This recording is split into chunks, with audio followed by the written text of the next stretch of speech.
আসসালামু আলাইকুম রহমতুল্লাহ। সম্মানিত কোয়েল পাখি খামারি ভাই বোন, আমার এই প্যারেন্টস পাখিগুলা সব কিছু ঠিক আছে, তারপরে ডিম প্রোডাকশন কম।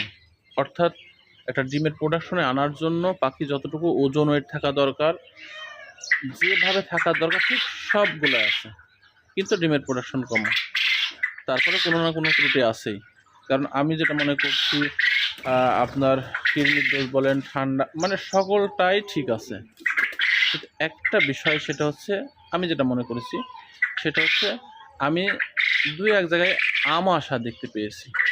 আমাশার কারণে পাখি ডিম কমাই দিবে। কিন্তু তো এগুলা খুব তীক্ষ্ণভাবে একদম খামারিকে দেখতে হবে।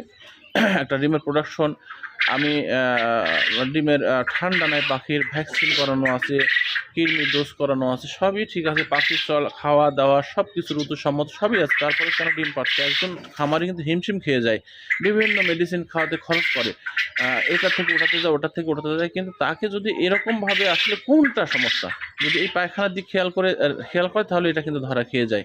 তো আমি যেটা খেয়াল করছি, আমাশা রয়েছে, কিছু আমাশা রয়েছে। তো আজকে আমি পাখিকে ডাইরোভেট এবং রেনামাইসিন এবং ফার্স্ট ভেট এই তিনটা মেডিসিন রাত্রে ব্যবহার করেছিলাম। এখন দিনের বেলাতে শুধু ডাইরোভেট এবং রেনামাইসিন ব্যবহার করেছি, রাত্রেতে আবার যায় ফার্স্ট ভেট যোগ করব। এটা আমি 5 দিন ব্যবহার করব। আশা করি ডিমের প্রোডাকশন, যদিও আমাশার ডোজ ডাইরোভেট পাখিকে ব্যবহার করলে পাখি ডিম কমায় দেয়, কিন্তু অনেক সময় কমায় দেয়, কিন্তু আমি মনে করতেছি এই ডাইরোভেটে এবং রেনামাইসিন এবং ফার্স্ট ভেটে ডিমটা বাড়ায় দিবে, অন্তত পাখিকে সুস্থ করবে আমাশা থেকে। এই আমাশা যখন মুক্ত হবে তখন পাখি ইনশাল্লাহ আল্লাহর রহমতে তার ডিমের প্রোডাকশন সঠিকভাবে চলে আসবে। আসসালামু আলাইকুম।